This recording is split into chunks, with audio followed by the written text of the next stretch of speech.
Muito boa noite, acadêmicos! Tudo bem com vocês? Meu nome é Paula Cristine e esse é o canal Descomplicando a Vida Acadêmica. Aqui a gente fala de Direito, Contabilidade, a faculdade e a vida profissional. É um prazer ter vocês aqui e olha, eu estou muito feliz. Foi uma honra poder fazer esse vídeo, eu estou estática. Nós tínhamos um trabalho da faculdade sobre ética e na matéria de ética o nosso tema do trabalho foi sobre o TED da OAB. Se você não sabe o que é o TED é o Tribunal de Ética e Disciplina da OAB.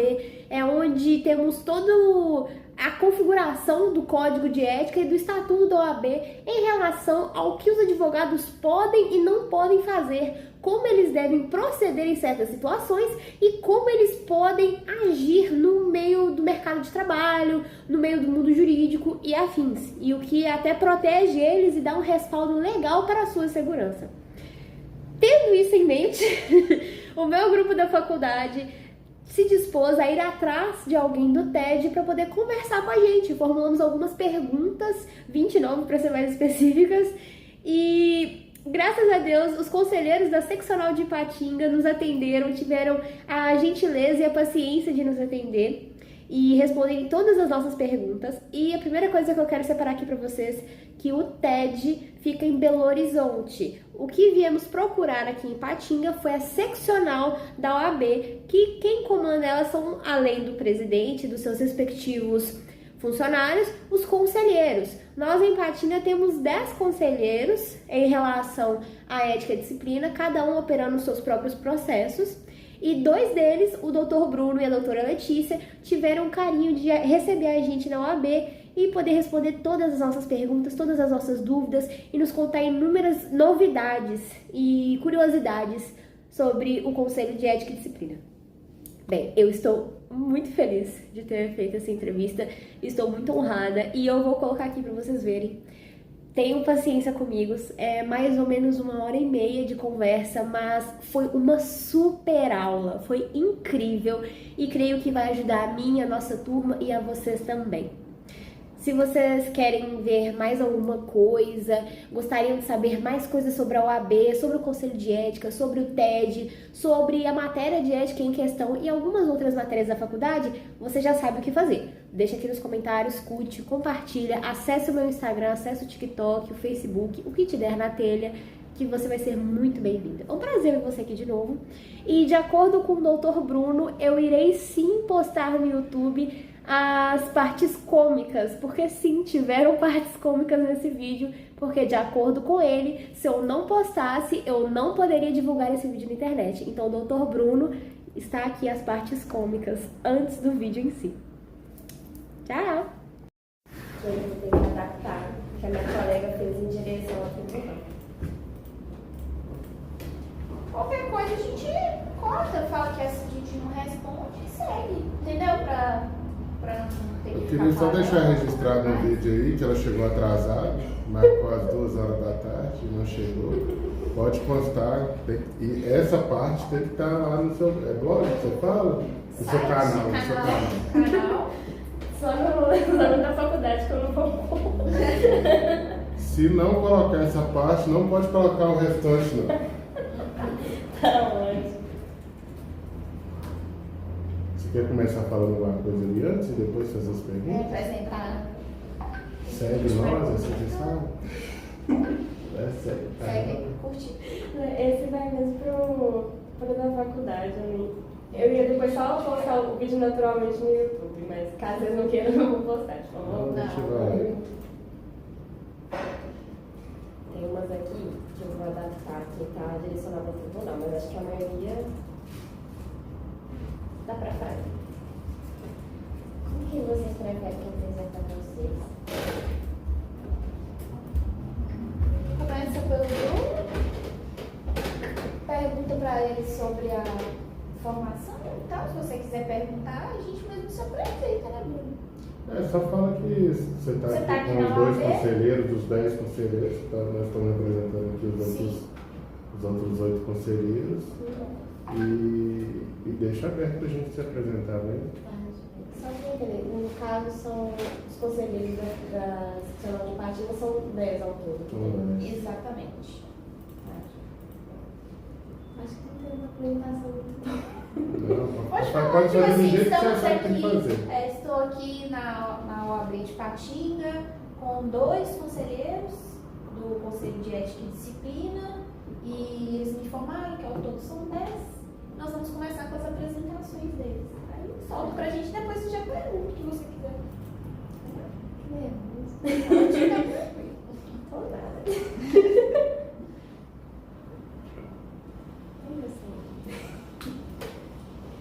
Vocês são melhores do que eu pra poder falar com vocês. Mas é costume. Deixa eu fazer para você cortar depois. Então, vou me apresentar, né? Meu nome é Bruno, sou advogado aqui da subseção de Patinga, desde 2017, estou chegando aí quase 10 anos. E nas eleições para a OAB de Patinga, nós formamos um conselho de 10 conselheiros. Dos 10 conselheiros, nós temos, entre os 10, um presidente do conselho. Juntamente com esses 10, tem o conselheiro, tem a doutora Letícia, que é a conselheira dessa subseção. E o que nós fazemos aqui? A gente trabalha para a OAB de Patinga, para essa gestão, reunindo os processos éticos, né, e distribuindo eles da maneira com que vai chegando para a gente. A gente vai explicar mais detalhes depois com relação a como que funciona essa distribuição. Conforme o meu colega aqui, doutor Bruno, informou, eu também sou uma das conselheiras, dos 10 conselheiros que a gente tem. Meu nome é Letícia Oliveira, eu sou advogada aqui desde 2019, aqui em Patinga, e junto com ele, junto com a nossa gestão, a gente passou por um processo aí político, onde a gente ganhou as eleições e tomamos posse nesse conselho para este triênio, né, doutor? Para este triênio, um período de 3 anos, nós vamos ficar aí à frente do Conselho de Ética e Disciplina, juntamente com os outros 10 conselheiros. Ok?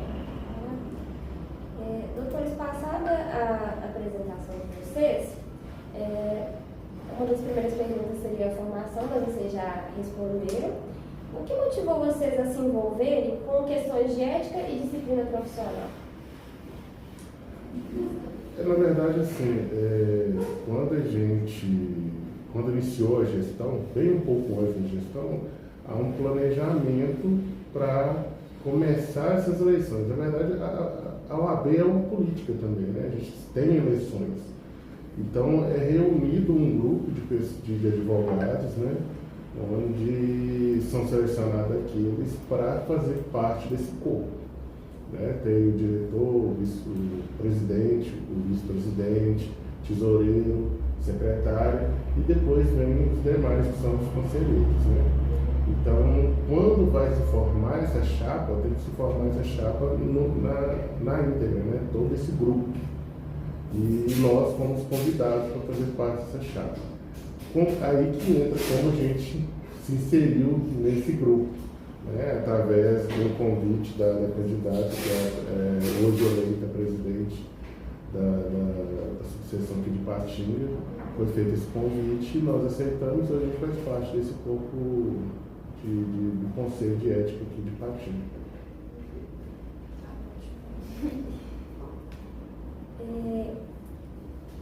Vocês têm mais uma resposta para essa pergunta, mas se vocês quiserem falar alguma outra coisa fora do que vocês já falaram, como que vocês descreveriam em Minas Gerais o papel dos conselheiros, para quem ainda não conhece essa estrutura, não conhece o que vocês fazem?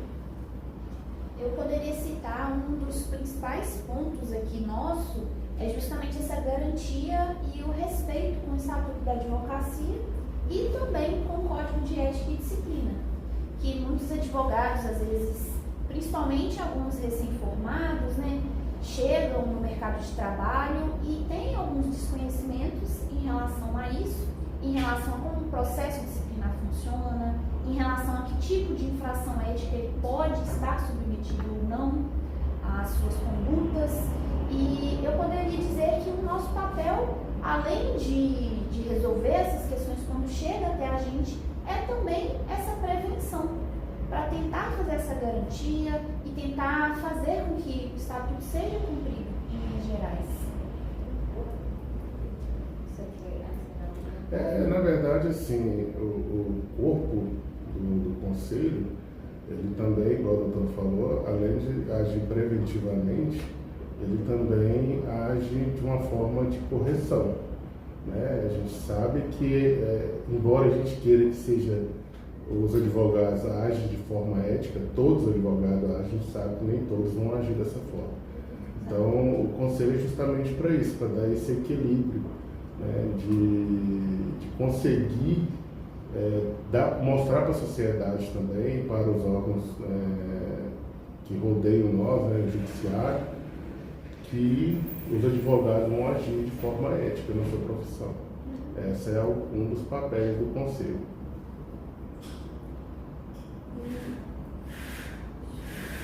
Essa eu acho que já foi esclarecido. Já, contra o tribunal, os membros escolhidos já esclareceram. No momento vocês recebem, por exemplo, os conselheiros recebem processos de ética, disciplina, se recebem, como que é o fluxo desse processo de recebimento, até o que vocês fazem ali dentro desse processo, como que procedem? Procedimento, hoje, a OAB, aqui de Patinga, ela tem uma recepção, né, onde todas as reclamações, todas as representações contra o advogado passam por essa pessoa, né, que é responsável para redigir a reclamação ou entregar um formulário para ela própria redigir essa reclamação, né. A partir do momento que ela reclama ali, se vai virar uma representação ou não, depende do presidente. O presidente faz uma análise e ele vai distribuir esse procedimento para um dos conselheiros. Ali a gente tem um procedimento que é a admissibilidade desse processo. A gente analisa ele, vê se existe alguma infração ética e a gente dá prosseguimento nos feitos de acordo com cada procedimento. Tem uma regra a seguir, né? A gente admite primeiro esse procedimento, a gente intima o advogado a se manifestar no processo para poder fazer sua defesa e no final a gente dá um parecer se realmente é procedente ou não procedente essa reclamação contra o advogado.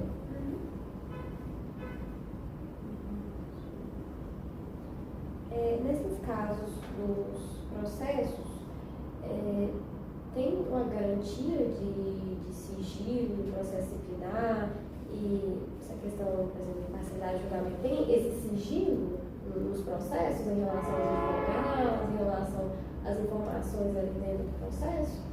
Sim, inclusive todos os processos disciplinares, eles são sigilosos. Então não há, por exemplo, publicidade disso, não há publicação de, por exemplo, eventual decisão que saiu, eventual parecer, não há esse tipo de publicidade ou publicação. Então os processos são sigilosos e quem tem acesso ao processo é somente um conselheiro que está ali atuando, né, está ali analisando, o representado, que seria o advogado que está sendo denunciado por ter cometido uma infração ou não, o representante, que foi quem apresentou a representação, e em alguns casos um advogado dativo, que são nomeados quando o representado não se manifesta, não apresenta defesa em prazo hábil, ou então não é encontrado em alguns casos, né? Ou nem quer se manifestar. Ou não quer se manifestar. O processo disciplinar não pode continuar sem apresentação de defesa. Então, nesses casos, é nomeado um advogado dativo, que tem uma lista aqui também na OAB, onde ele toma ciência desse processo e começa ali a tomar, né, as devidas providências. Então, o sigilo ele gira muito em torno disso. São pouquíssimas pessoas que têm acesso a esses processos e não há nenhum tipo de publicidade em relação às decisões finais. Tem a questão da imparcialidade que você mencionou aí. Isso pode acontecer, às vezes eu como conselheiro pegar um processo em qual o meu sócio às vezes está sendo representado, né? Então a imparcialidade, como que eu trabalho no mesmo escritório do advogado que está sendo representado ali, como que eu vou julgar ele? De certa forma, assim, embora os meus princípios de julgar de acordo com a legislação, de acordo com os códigos de ética, eu tenho que me declarar, né, judicial nessa situação e aí eu remeto esses autos para o presidente para ele destinar para outro conselheiro. Porque dá essa impressão de que eu posso, né, favorecer esse advogado associado no escritório ou até um amigo advogado, né? É importante que você se declare ali, né, competente para julgar, para poder dar um parecer com relação a um procedimento que o advogado é um amigo de porta do escritório, né? Vai lá, te conhece, a gente faz churrasco junto. Então há uma presunção de que eu vou julgar, talvez de forma a favorecê-lo. Então por isso que é importante você se declarar imparcial nessas questões. Essa pergunta, eu creio que ela não está aqui, mas foi uma dúvida minha que surgiu. Nesses casos, quando o advogado é intimado para poder ter ciência de tudo que está acontecendo, é aconselhável que ele contrate um advogado para poder auxiliar nesse processo? Ou vocês entendem que às vezes o advogado tem capacidade própria para poder se defender ali, naquele caso? Eu vou dar minha opinião quanto a isso, né? Porque o advogado ele tanto pode se defender quanto pode contratar outro advogado.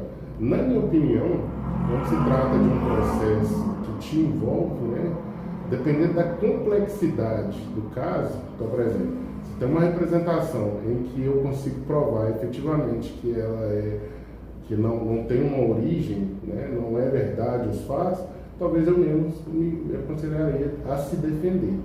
Nos casos que tem uma complexidade um pouco maior, seria indicado, às vezes, contratar um advogado para poder defender ele, mas ele também pode se defender, não? Ele não está restrito a não se defender, não. Ele pode se defender, mas é uma ideia minha que eu acho que o advogado que tem um caso que é mais complexo, para ele não se envolver tão emocionalmente no caso ou se atrapalhar no processo, às vezes compensa um olhar diferente no andamento do processo, contratando um outro advogado. E até mesmo para evitar algumas situações de levar as coisas para o lado pessoal. A gente observa que em alguns casos de defesa prévia, principalmente quando tem um representante, né, às vezes um cliente, às vezes até outro advogado, né, doutor, em alguns casos que a gente tem que remeter para Belo Horizonte, o que acontece? A defesa acaba sendo muito restrita a questões pessoais. Então, quando o próprio representado ele se defende, em alguns casos ele acaba saindo da parte técnica e indo para a parte mais emocional. Então, eu acrescento apenas essa informação, que em alguns casos, principalmente que envolvem questões, às vezes de cunho pessoal, é interessante a contratação de um advogado terceiro que talvez vai ser mais técnico nessa apresentação de defesa.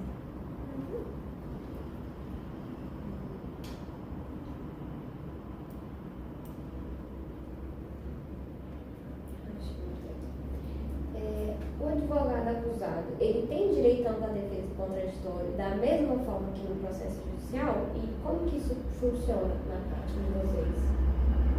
Sim, ele tem as mesmas características do CPC, né? A contraditória, a defesa.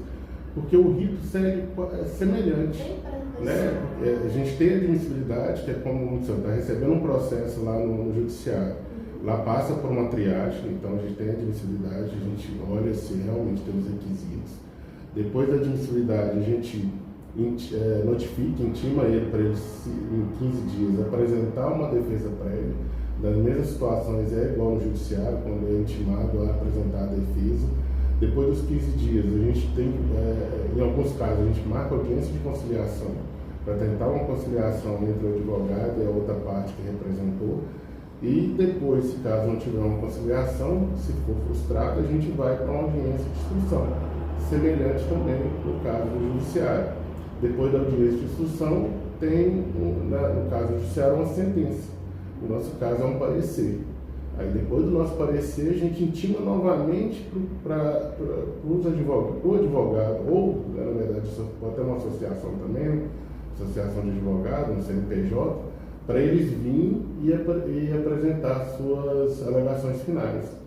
Diferentemente lá do judiciário, que primeiro você apresenta suas alegações finais, depois tem a sentença, já no conselho é diferente. Nós apresentamos primeiro o parecer e depois vem as alegações finais, e aí depois das alegações finais é que vai para o TED. Lembrando que a gente tem também aqui no nosso excepcional uma sequência de procedimento.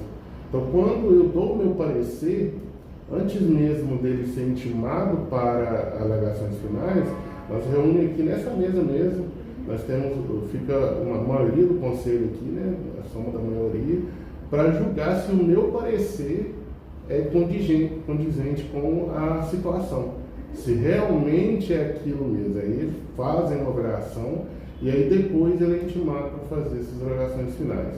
Já aconteceu até que no tribunal de dar um parecer que, na minha percepção, um exemplo, é uma punição mais branda e o próprio conselho na reunião entender que não, é uma gravidade que cabe uma punição maior.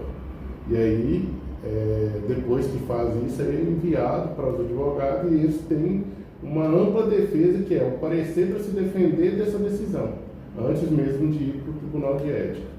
Então, essa garantia da ampla defesa é as mesmas garantias lá do processo no judiciário. E até acrescentando essa questão do contraditório, a importância, né, do contraditório da ampla defesa aqui para a gente, é justamente essa questão da nomeação do dativo. Enquanto não apresenta a defesa prévia, o processo ele não pode seguir o seu rito comum. Então, caso o representado seja intimado, não apresentou a defesa ou por alguma razão não se manifestou, vai ser nomeado um defensor dativo para ele, onde vai fazer a defesa prévia para ele e vai representá-lo ali durante todo o curso, porque sem essa ampla defesa, o processo ele não pode continuar. Exatamente. Então, assim, se a gente não encontrar um advogado dativo para ele, o processo fica parado. Fica parado. Porque enquanto ele não tiver uma representação de uma defesa, o processo não segue. Já que vocês falaram na questão das penalidades, quais são as penalidades possíveis que podem ser aplicadas nesses casos? Pode falar, doutor, que está aqui nessa frente.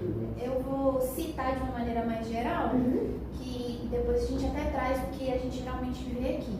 Mas as penalidades são a censura, a suspensão, uma advertência ou a exclusão dos quadros, que seria a pena aí mais grave, ok?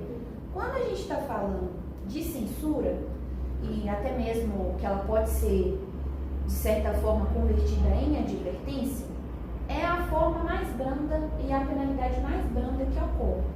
Ela ocorre geralmente quando a gente vê aqui, com casos, por exemplo, de captação indevida, publicidade, às vezes, irregular, outros casos também de abandono de causa, que a gente vê acontecendo muito aqui, né, doutor? Abandono de causa, entre outras violações, tem a censura ali como uma infração, como uma penalidade para as infrações citadas. A depender, por exemplo, de circunstâncias atenuantes, ou seja, o representado não tem nenhum tipo de histórico, ele não tem reincidência ou nada disso, enfim, tem algumas circunstâncias atenuantes, essa censura ela pode ser convertida em uma advertência, que aí, por exemplo, não seria a hipótese de ficar nada registrado, por exemplo, nos quadros dele, ok?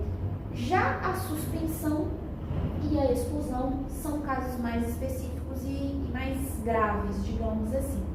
Quando a gente está falando de suspensão, a gente tem, por exemplo, o caso de recebimento de valores do cliente, o advogado recebeu ali o valor da causa e não fez o repasse correto para o cliente, ou então reteve os autos, na época ainda processo físico, né? Às vezes pegou o processo físico, não devolveu esse processo lá no fórum, alguma coisa nesse sentido, ele pode tomar uma suspensão por um prazo determinado aí. E isso vai ficar registrado no seu número da OAB. E por fim, a gente tem a exclusão, onde é a penalidade mais grave e pode resultar até mesmo no cancelamento da inscrição da OAB dessa pessoa. Entendeu? Que aí são casos mais graves que a gente fala, que às vezes até crimes que foram cometidos em alguns casos, ou quando o advogado pede, que a gente fala da reputação ilibada, entre outros casos. Então é a pior hipótese. E além dessas penalidades, tem a aplicação de uma multa, em alguns casos que pode ser cumulativa com a censura e com a suspensão. Então, às vezes, a pessoa pode tomar ali a punição de uma suspensão e ainda ter um pagamento de multa de, às vezes, 6 anuidades, acho que até 10, se eu não me engano, né? 5 anuidades, a depender ali da situação, e pode chegar até 10 anuidades o valor dessa multa. Tá? Então, dentro das penalidades possíveis, a gente tem esse quadro de possibilidades. A multa ela é mais acessória, né? Exato. Ela pode ser aplicada juntamente ou separadamente. Após a exclusão ou até mesmo o cancelamento da inscrição do advogado, ele pode voltar a fazer a prova da OAB para poder voltar a ser inserido nos quadros, ou não tem essa possibilidade? Existe uma reciclagem que é feita, Sim. né? Tem uma reciclagem que é como se fosse fazendo uma nova prova da ordem.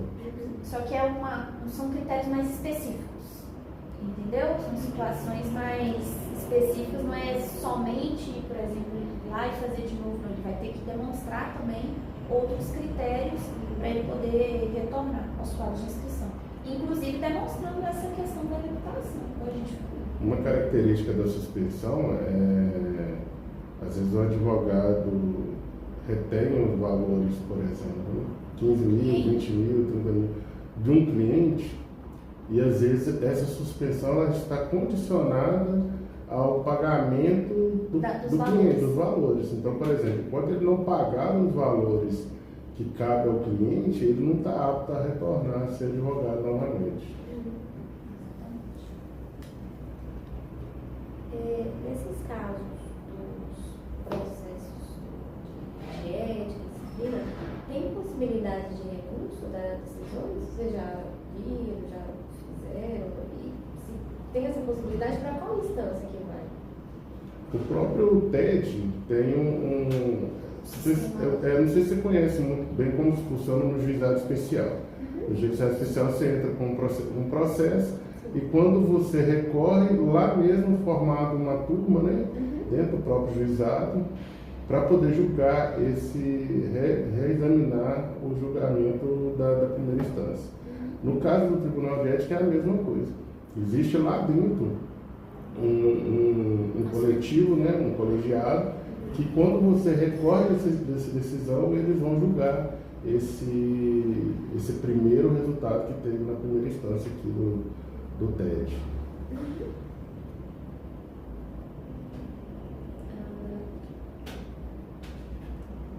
Acho que já foi parcialmente respondido, né? Caso queiram responder de novo.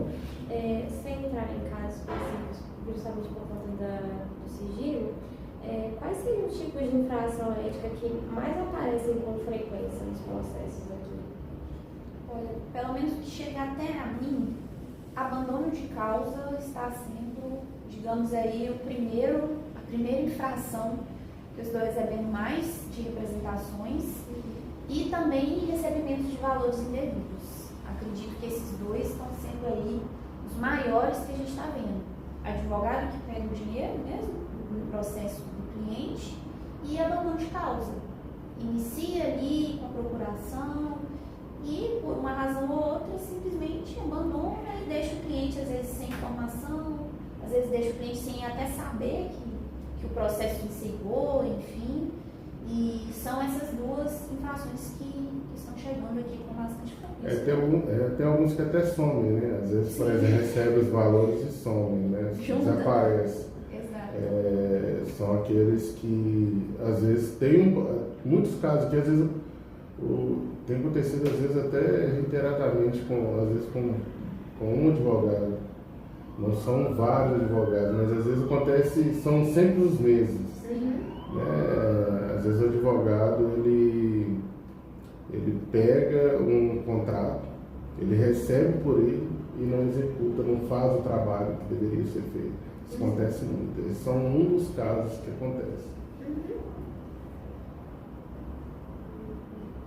Existe diferença na frequência de infrações por área de atuação, por exemplo, criminal, civil, trabalhista? Você acha que tem alguma diferença? Ao meu ponto de ver, é muito genérico, né? Tipo assim, pode acontecer na área criminal? Pode acontecer na área civil, porque as infrações éticas são sempre identificadas com as mesmas qualidades, ou porque retém algum valor. Então, na área criminal, você pega um valor para defender na esfera criminal e não atua. Ou na área civil, você pega para fazer um divórcio, você pega para fazer na área trabalhista uma ação de reclamação trabalhista e não executa, você recebe para fazer isso.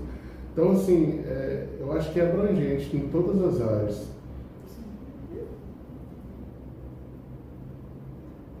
Esse aqui foi abandono de causa, mas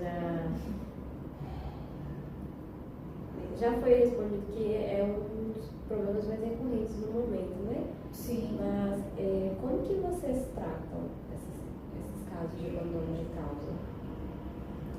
Geralmente, quando tem um abandono, precisa da reclamação daquele que foi abandonado. Então, se o advogado abandonou uma causa, geralmente ele não abandonou um advogado. Raramente um advogado atua para o outro. Isso pode acontecer, não estou falando que não vai acontecer. Sim. Mas, geralmente, é um cidadão que não é advogado, né, de outra profissão. E aí, quando isso acontece, ele tem que vir aqui fazer a representação. Quando ele faz a representação munido das provas, né, geralmente ele tem um contrato, ele tem um PIX que ele enviou para o advogado, algum recibo, alguma coisa assim, que ele pagou e era para determinado serviço e ele não executou. Aí, quando há essa prova de que realmente ele pagou e o advogado não atuou, né, nós temos um caso aqui, dar um exemplo de que o advogado não foi na audiência. Então, o advogado não foi na audiência, o cliente foi prejudicado. Né? Quando isso acontece, é muito difícil, às vezes, o advogado provar por que não foi. Porque quando ele tem algum impedimento de não ir na audiência, por questões de saúde ou não, ele vai lá e apresenta o atestado no judiciário, né? até mesmo para poder marcar uma outra audiência. Então, o procedimento é esse, né? Admitir, fazer a admissão da representação e começar esse trâmite, né? Dar a oportunidade dele se defender, por qual motivo ele não compareceu na audiência, né? Nesse caso específico. E se for outro caso, dar uma oportunidade para ele se defender. Né? A partir do momento que ele se defendeu, vai ser feito parecer baseado no que foi juntado desde a representação quanto para a defesa que ele fez. Como que as redes sociais e a publicidade indevida têm impactado as denúncias para vocês nos últimos anos? As redes sociais, de uma maneira geral, nos últimos anos aí, né, principalmente com os advogados, eu acredito que está trazendo para nós certo tipo de cuidado que a gente está precisando ter. Inclusive, recentemente teve um provimento, acho que salvo engano de 2021, né, eu estou especificamente falando sobre essa questão do marketing jurídico, que trouxe ali, de certa forma, algumas situações mais abrangentes. E entre a gente, aqui dentro do que a gente vê, o que a gente está tentando fazer para, de certa forma, diminuir esses impactos. Foi criado, em relação a Belo Horizonte, uma comissão onde ela serve como fiscalização. É uma comissão fiscalizadora, onde em alguns casos ela entra em contato com um advogado através de denúncia, que está fazendo ali uma publicação indevida no Instagram, que está fazendo às vezes publicidade ou mercantilização de forma incorreta. Essa comissão entra em contato com esse advogado de maneira prévia e pede ou para ele apagar o post, ou para ele se retratar em alguma situação, ou para ele parar de fazer tal tipo de vídeo ou de foto. Isso acontece através dessa comissão que foi criada em Belo Horizonte.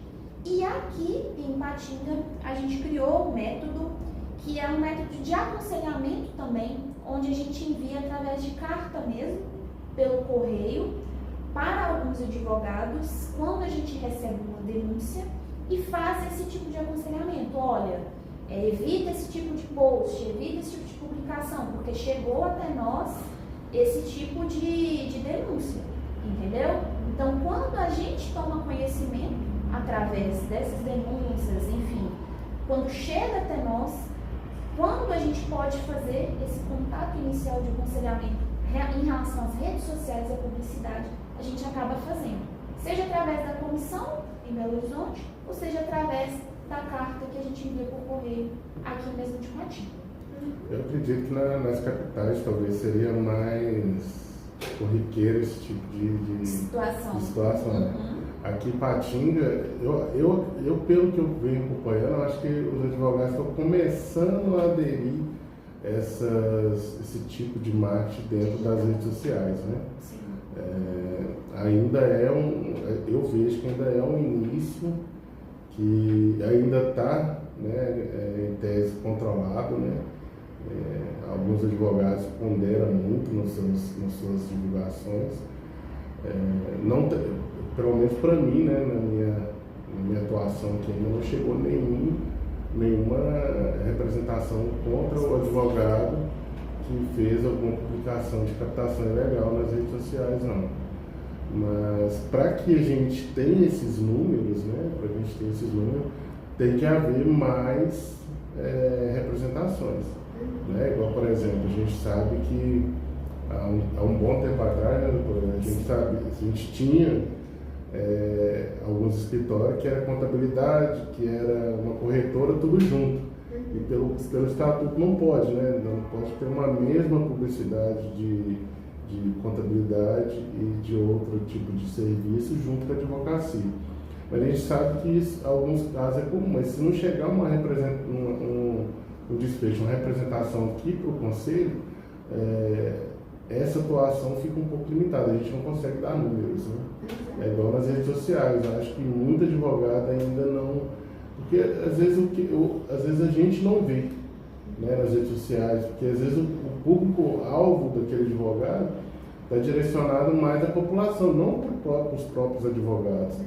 Então, a partir do momento que os advogados forem vendo, né, e ver que aquilo é uma captação irregular, o correto seria eles virem aqui fazer essas representações, para a gente, né, chegar, avaliar e ver realmente, poxa, não, realmente aqui tem uma captação ilegal. Ou vai ser através de uma notificação, igual a doutora Letícia falou, para ver se o advogado retira ou cessa esse tipo de publicidade, ou através de uma intimação para que ele venha aqui se defender das representações que foram feitas contra ele. Mas a princípio, eu como conselheiro ainda não recebi nenhuma representação com essa abusividade específica nesse sentido de captação por via digital na internet, não.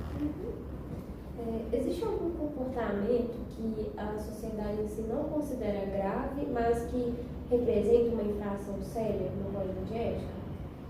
Olha, eu vou até citar uma que eu estava até comentando com o doutor mais cedo, que são essas publicações e às vezes até cartazes, entregas de cartões, em alguns pontos como delegacia, né, doutor? INSS a gente vê muito, que os advogados, alguns advogados, acabam fazendo ali uma captação irregular de clientes.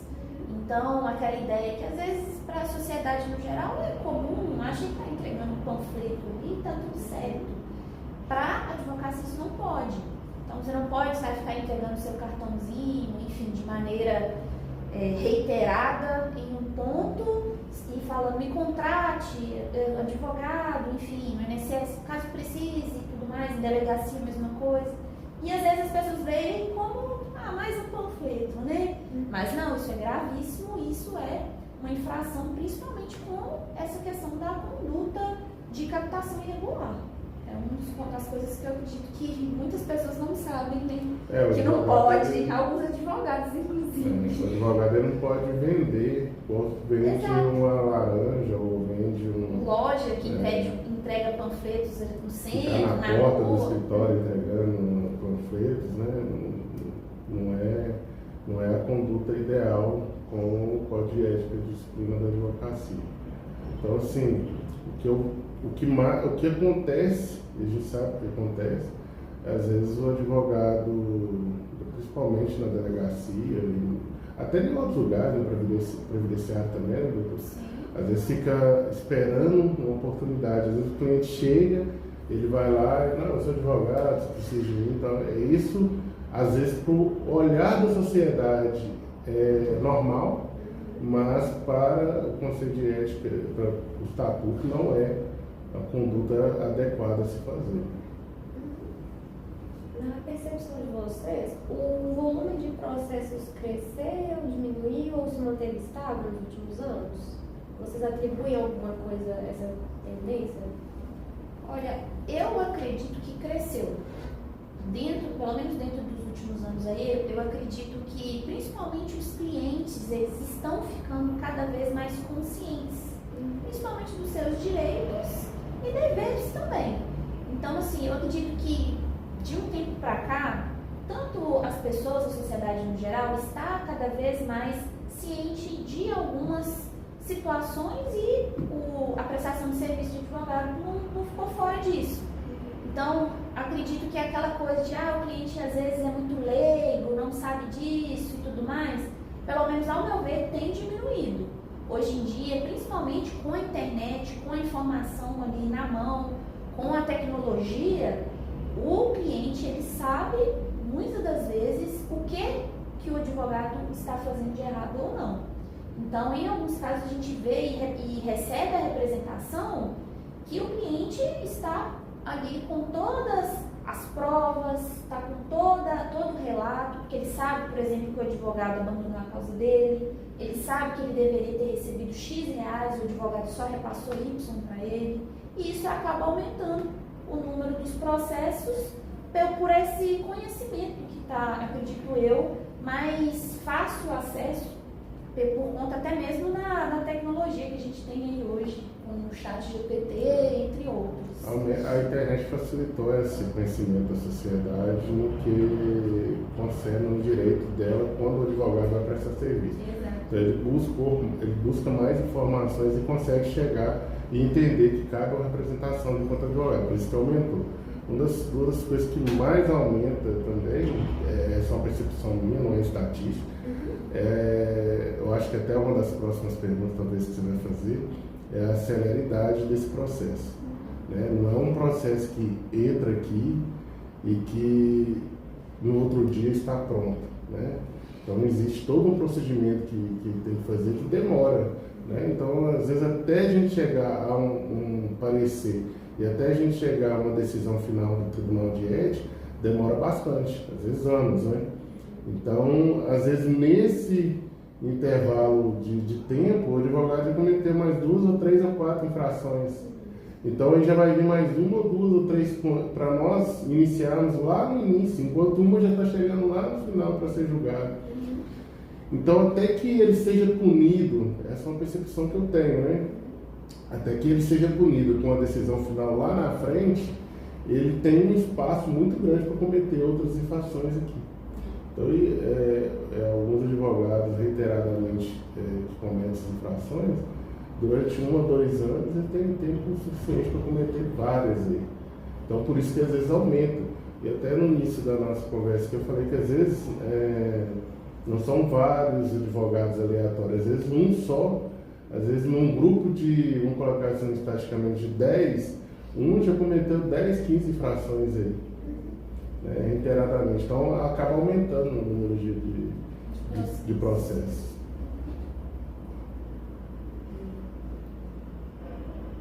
Vocês podem contar pra gente de forma geral mesmo, como que é a experiência de vocês de participar de um processo de ética e disciplina? A minha experiência, eu sou meio suspeito de falar, eu passei a gostar. Né? É um trabalho voluntário, né? A gente não é remunerado para isso, a gente tem nossas obrigações de escritório particular, e aqui a gente faz porque a gente foi nomeado, né? A gente participou de uma eleição, a gente foi eleito para fazer isso.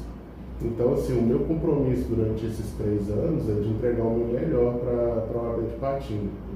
Então, quando eu comecei, eu sabia das infrações éticas, a gente estuda na faculdade, depois a gente começa a advogar, a gente vê algumas infrações éticas acontecendo, mas atuar diretamente é o meus primeiros 3 anos. Então, nos primeiros semanas que eu comecei a estudar, porque você tem que estudar sobre como você vai aplicar aquela determinada infração dentro do seu parecer, eu comecei a gostar disso. Inclusive, eu até falei que se um dia eu for para a faculdade, eu vou lecionar nessa área, né, de ética. Porque eu, particularmente, eu comecei a gostar disso. Estou até preocupado na hora que acabar e vir as outras eleições e eu não voltar. Porque é uma coisa que realmente eu me identifiquei. A minha atuação desses processos, ela se resume até em várias laudas, né, que eu faço realmente minuciosamente para não acontecer erros, para dar uma margem até para os... Inclusive, eu já até dei alguns pareceres, eu estava até olhando um lá agora, que eu me recordo aqui, que eu dei um parecer favorável ao advogado que foi representado, né? Porque realmente ele não cometeu infração ética. Isso acontece. Às vezes o que a sociedade e o que o cliente entende que ele está cometendo infração ética, talvez não é. E quando ele coloca dentro dos autos do processo disciplinar, não, eu atuei nisso, eu fiz isso, eu apresentei defesa X, eu atuei até aqui, você consegue perceber que o advogado, ele atuou desde o início com excelência, com capricho, com ética. E a minha visão de vir também trabalhar no conselho e ser conselheiro é que a gente acaba aprendendo, a gente se enriquece com isso. Porque na minha profissão, tem dia que eu estou lá falando assim, poxa, se eu fizer isso, eu vou cometer uma infração ética. Então você acaba se policiando. Então, assim, além de estar no conselho, você pensa, poxa, eu estou no conselho e cometo uma infração ética, que é possível acontecer isso, né? Talvez porque, igual eu acabei de falar, né? O cliente entende uma coisa, vai te representar e no final, se Deus quiser, não vai dar em nada. Então, assim, a gente enriquece com isso. É uma matéria extremamente rica, né? Coloca o advogado numa valorização de trabalho. Então, aquele que pratica, né, direitinho todos os caminhos do Código de Ética, né, que a lei do Estatuto rege, você pratica uma advocacia mais saudável, você fica mais tranquilo. Então, minha atuação mais nessas questões do Conselho de Ética, além do aprendizado, é fazer durante esse período, né, dos 3 anos com mais excelência. E fazendo das suas as minhas palavras, apenas acrescentando que uma das coisas que me enriqueceu muito também no conselho foi ter esse olhar mais, diria que, imparcial nos processos, porque a gente, como advogado, a gente já começa um processo com parcialidade. Que no caso, um processo seu do escritório, você já começa parcial com o seu cliente. Nos processos de ética, você tem que ter uma cabeça mais, digamos assim, de magistrado, né, doutor? A gente já tem que ter aquela cabeça mais imparcial. Então, você começa a analisar os seus processos de uma forma mais técnica.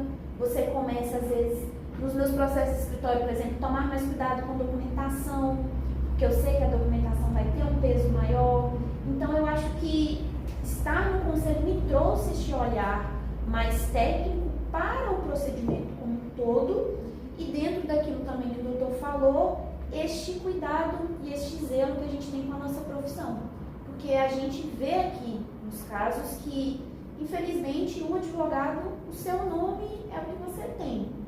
E a partir do momento que há um deslize ou outra, uma situação ou outra que você passa e você tem que ali responder um processo disciplinar e tudo mais, é uma dor de cabeça. Então, trouxe para a gente também este zelo, esse cuidado maior para a nossa própria atuação.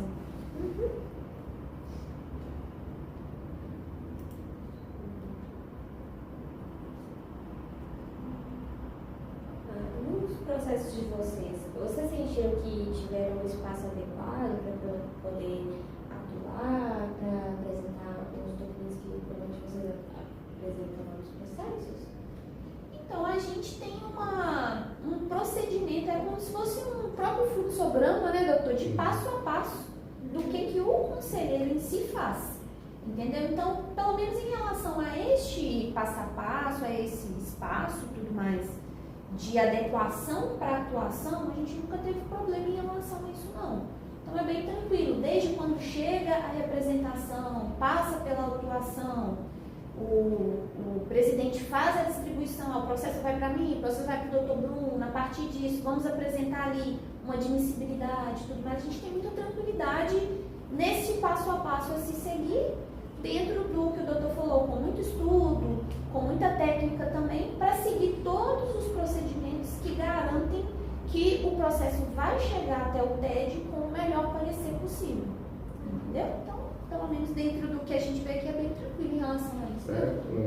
É até a questão do espaço, como você disse, espaço assim, na relação de procedimento. E também até espaço físico, né? Hoje a OAB disponibiliza aqui no espaço físico para o atendimento do que vai representar. Nós temos, depois a gente pode mostrar para você ali como se fosse uma sala de julgamento, né? De audiência. Então, todo esse espaço que nós temos facilita para que a gente exerça nossa atividade aqui com o conselheiro de uma forma mais tranquila. Houve alguma coisa em algum processo que surpreendeu você, seja de maneira positiva, de maneira negativa? Olha, um processo que me surpreendeu eu não diria nem de maneira positiva ou negativa, mas foi surpresa mesmo, porque eu nunca tinha chegado uma representação nesse sentido para mim, foi a questão da má utilização da tecnologia. Que, inclusive, a gente traz essa observância de tomar cuidado com o abuso, às vezes, das IAs, né? E chegou até mim uma representação nesse sentido, que foram utilizadas tecnologias que criaram jurisprudências inexistentes, por exemplo. Criaram julgados que não existiam, porque a gente sabe que a IA tem essa falha. Então, isso foi uma coisa que eu fiquei bem surpresa de... Nem sei o nome, é criptografia que eles colocam? Exato, tem uma coisa que chatbot, que pode vir também para a gente representações de ofício, que seriam do próprio juiz. Então, o juiz identificou ali que o advogado cometeu uma infração ética no processo, o próprio juiz pode mandar o processo para o OAB. Seja o juiz da vara, enfim, do fórum, da Justiça Federal. Então, isso foi uma coisa que me surpreendeu nessa situação, que se trata de uma infração referente à má utilização da tecnologia, nesse caso específico das IAs. No meu caso, eu acho que a única que eu me recordo agora, são vários, mas que eu me recordo agora foi uma representação de um advogado contra outro advogado. E, tipo assim, foi mais, o que me choca mais é porque, tipo assim, às vezes quando você vai fazer uma representação, você tem que estar ciente de que aquilo realmente de fato ocorreu. E aí essa advogada, acho que já é mais de idade, talvez não tenha um entendimento com relação a... Porque a advocacia, ela se evolui, né? Ela se evoluiu. E nesse ponto eu acho que ela não conseguiu acompanhar. Então, quando ela fez essa representação contra o advogado, ela entendeu que realmente já estava cometendo infração, e realmente não estava. Né? Então, assim, alguns casos me chocam que às vezes falta um pouco mais de conhecimento de alguns advogados, de se interagir com relação ao que é ético ou não, para que quando ele fizer a representação contra o próprio colega de trabalho, né, ele faça de forma consciente. Então, assim, quando você faz uma representação de que ela não é cabível, né, e é um advogado, você espera que pelo menos ele faça uma representação adequada. Né? E essas experiências mudaram a forma de vocês exercerem a advocacia? Eu acho que é aquilo dentro que a gente falou, né? Pra mim, todo dia que eu vejo um caso diferente, a gente me fica muda. com mais atenção nas situações. É porque às vezes a gente acha que, na minha percepção, às vezes quando eu pego um processo que eu leio assim, eu falo assim, nunca passou pela minha cabeça eu fazer isso. Né? Eu penso assim, como que isso chegou nesse nível de atuação do advogado. Então, assim, o que melhora com isso? Melhora assim, poxa, será que isso um dia vai acontecer comigo? Né? Porque às vezes são coisas simples, que é do dia a dia do advogado. Vou dar só um exemplo para você ver, tipo assim, tem alguns advogados que o fluxo de honorários dele é alto, é frequente. E às vezes, por exemplo, cai um dinheiro que é do cliente, que às vezes passa despercebido na conta financeira dele. Né? Ele está tão acostumado a receber aquele fluxo de dinheiro que às vezes cai lá e ele nem percebe.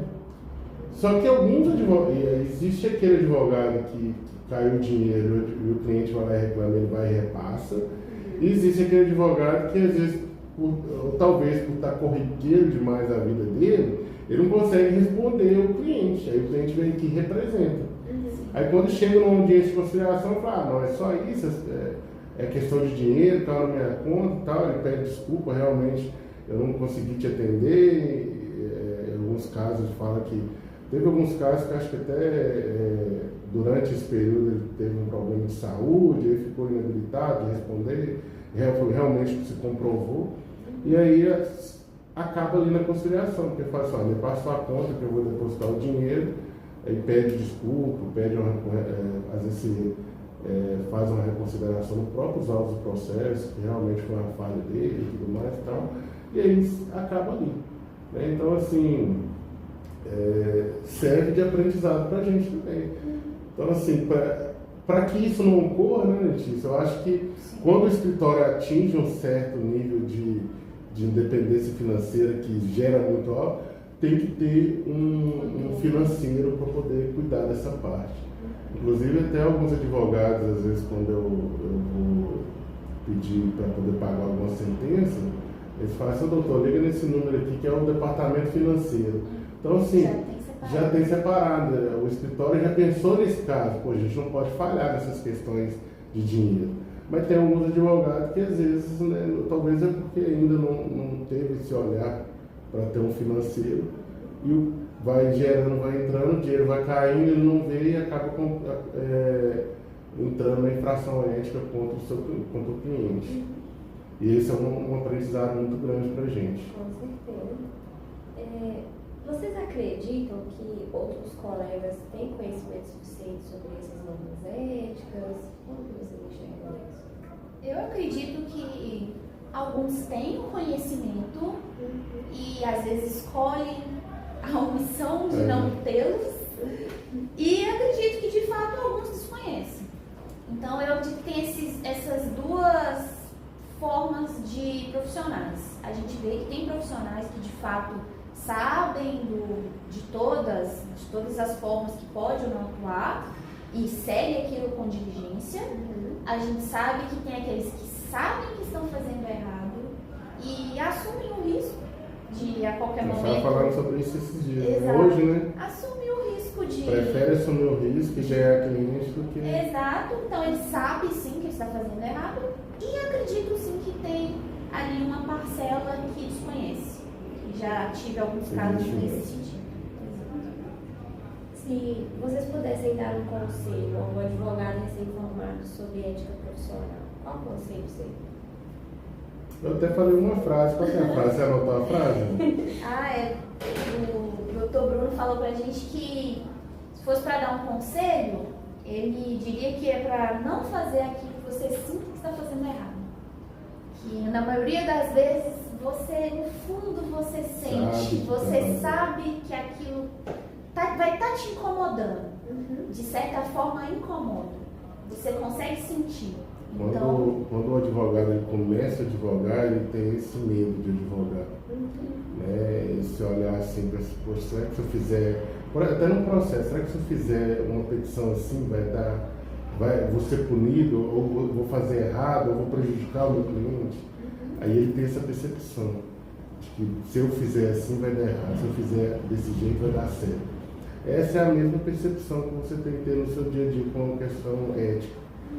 Se você, na sua mente, passar por um momento que isso pode resultar numa infração ética, eu sempre aconselho a pesquisar, analisar antes de fazer. E depois que você faz, em alguns casos não tem volta mais não. Uma vez que você faz, aí você vai ter que assumir a responsabilidade dos atos que você praticou. Como que vocês avaliam o impacto do processo disciplinar na credibilidade da advocacia perante a sociedade?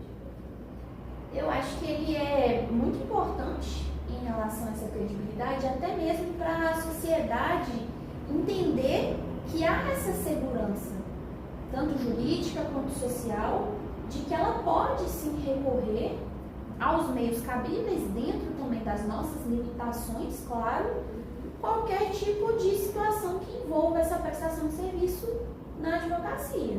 Então, o cliente que ele se sente lesado, muitas das vezes, que talvez nem seja uma infração ética do advogado e eles nos procuram, a gente, inclusive, em alguns casos, aconselha, não, isso aqui é um caso, por exemplo, de um processo civil, né, doutor?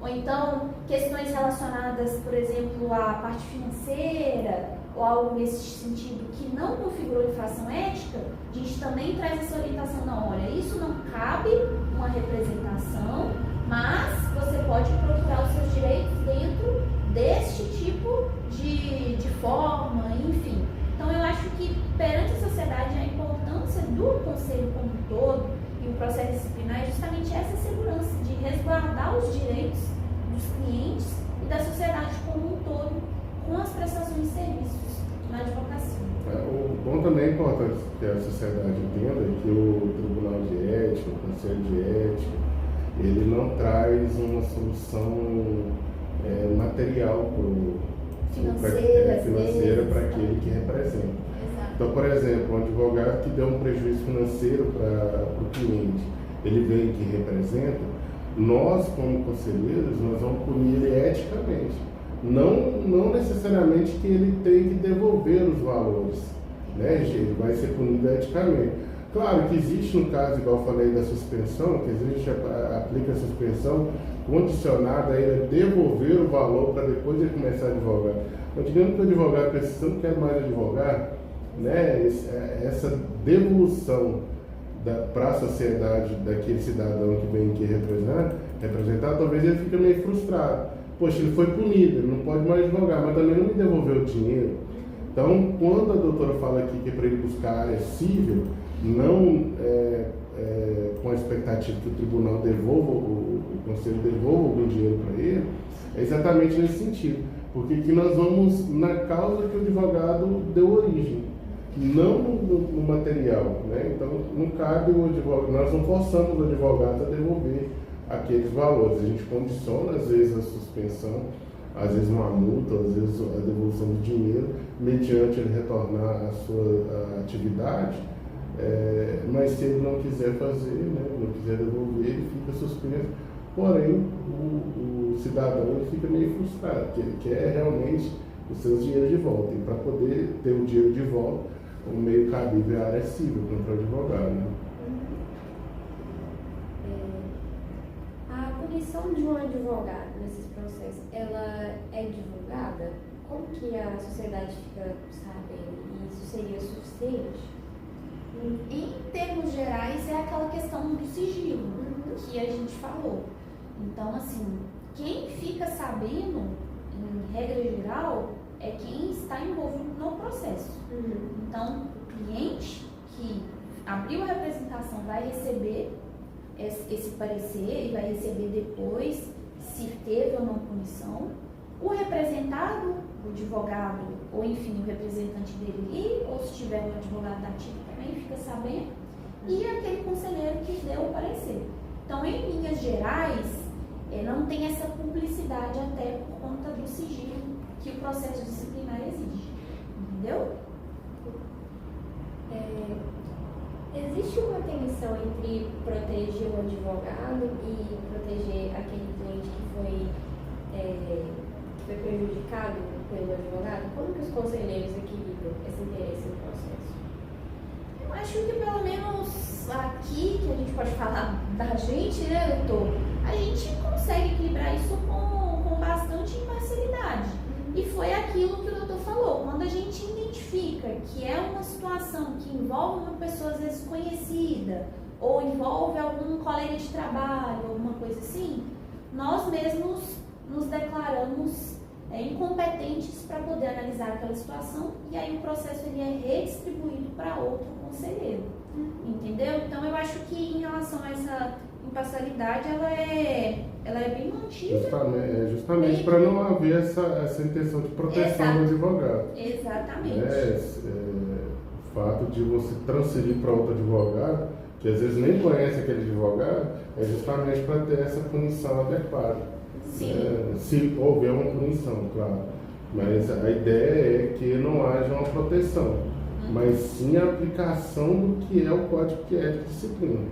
Que o real, quando se formou o conselho, o ideal é que quem está no conselho pratique o Código de Ética, né, na sua íntegra. Então, uma vez, igual, por exemplo, eu dei exemplo do sócio, mas digamos que é o meu irmão que é o advogado. Obviamente que, assim, por mais que eu queira fazer o trabalho ideal, talvez eu não faria com mais excelência. Por isso que é bom declinar aí e direcionar para outro conselheiro fazer esse julgamento. Na opinião de vocês, o sistema disciplinar atual, ele é eficaz para prevenir infrações ou ele atua mais de forma reativa? Agora, eu estou até em dúvida dessa pergunta, dessa prevenção, porque, pelo menos no TED, e aqui a gente acaba fazendo outras formas de prevenção, igual a gente citou essa criação das comissões, né, doutor? Inclusive tem a comissão de ética também, que faz um trabalho mais preventivo, que aí é uma comissão separada do conselho, entendeu?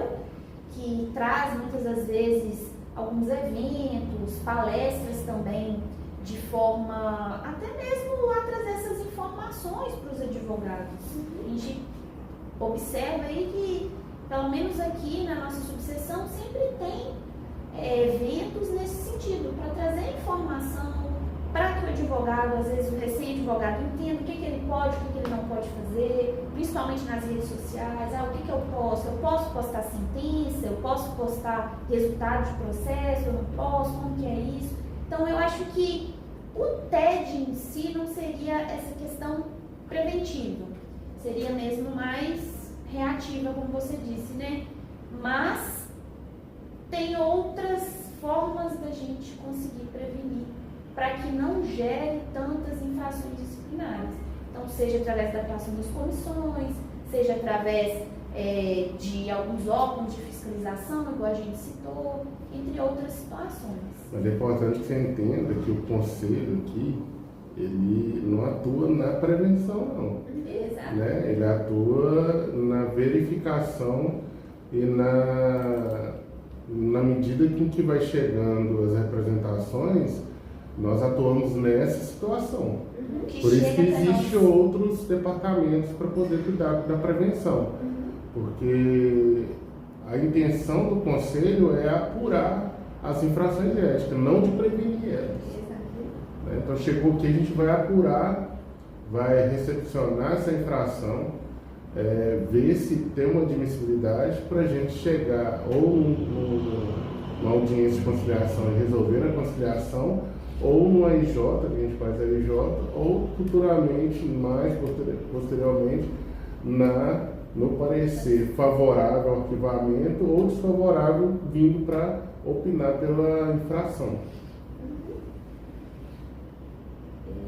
Quais mudanças vocês gostariam de propor para tornar o sistema de fiscalização mesmo mais efetivo?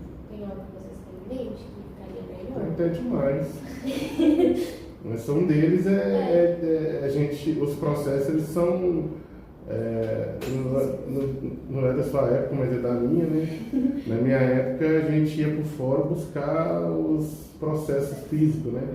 Então, toda vez que eu ia peticionar, eu pegava o processo, levava para o escritório, ou às vezes peticionava lá mesmo, eu escrevia na parte de trás do processo, entregava, aí ficava concluído para o juiz, aí ia para uma pastinha, e essa pastinha ia para o gabinete do juiz, o juiz examinava, dava uma decisão, dava uma sentença.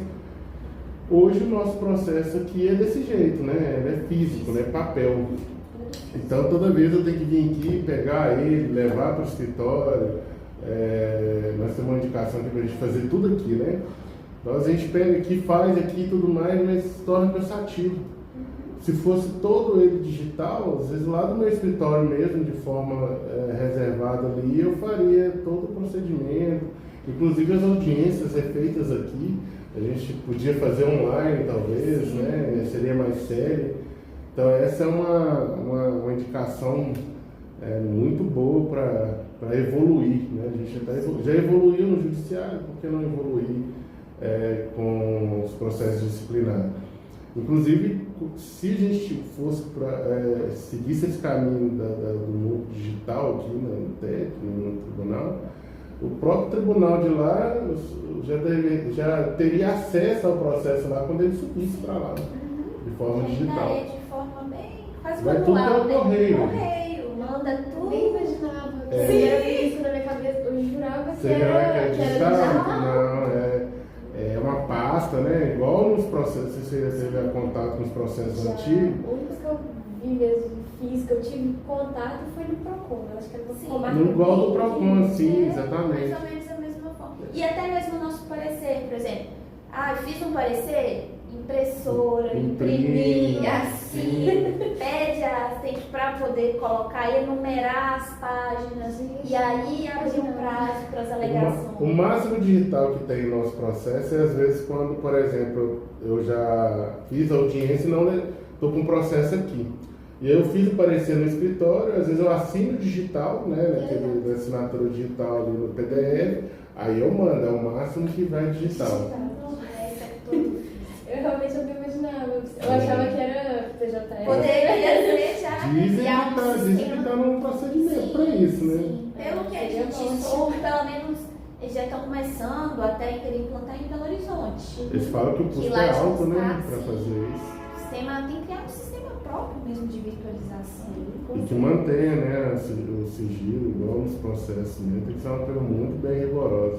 Até porque o sistema, ele tem uma empresa que tem acesso a ele. Né? Sim. Então pode ter quebra ali de sigilo, esses negócios pode acontecer. O próprio PJ ele tem um sistema de sigilo, mas Sim. acho que poderia ser muito melhor. Com certeza. Tem algo sobre o Tribunal de Ética ou sobre a própria ética profissional que vocês gostariam de abordar, que ainda não foi perguntado? Eu acho que foi todos os Também acho que apontamentos foram foram. bem pertinentes dentro do que foi apresentado. Se vocês precisassem resumir a importância do Tribunal de Ética em uma frase para nós estudantes de direito, o que vocês diriam? Olha, eu trouxe até sobre a questão do Tribunal de Ética e a gente aqui como Conselho de Ética é a nossa forma de garantia, tanto de transparência quanto de credibilidade da advocacia.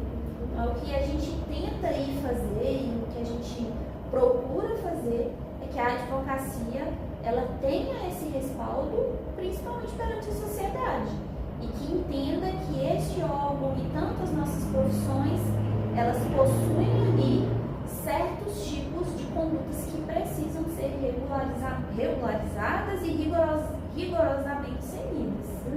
De maneira mais informal, que não é algo bagunçado, né? Para dizer de uma palavra mais informal.